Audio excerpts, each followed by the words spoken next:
Heavy பீரியட்ஸ்ன்னு சொல்லிட்டு டாக்டர்கிட்ட போயிருப்பீங்க. அவங்க என்ன சொல்லியிருப்பாங்க, உள்ள கொஞ்சம் சண்டை வளர்ந்த மாதிரி இருக்கு, அதுக்கு பயாப்சி பண்ணணும்னு. பயாப்சின்னதுமே பயந்துடாதீங்க. அப்படின்னா என்னன்னா, கர்ப்பப்பைக்குள்ள இருக்கிற திசுக்களை கொஞ்சம் எடுத்து, இது எதனால இப்படி தொந்தரவு வருது, என்ன மருந்துகள் கொடுத்தா சரியாகும், அடுத்து வராமல் இருக்கிறதுக்கு என்ன பண்ணணும், பின்னாடி இது கேன்சரா மாறுமா, இந்த மாதிரி எல்லா சந்தேகங்களுக்கான தீர்வு தான் பயாப்சி. இது மயக்கம் கொடுத்து டிஎன்சின்னு சொல்லுவாங்க, அந்த மாதிரியும் பண்ணலாம்.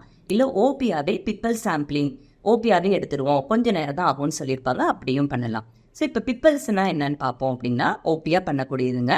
அந்த ப்ரொசீஜருக்கு ஒரு 1/2 அன் ஹவர் முன்னாடி ஒரு வலி நிவாரணிகள் மாதிரி போட சொல்லுவோம்.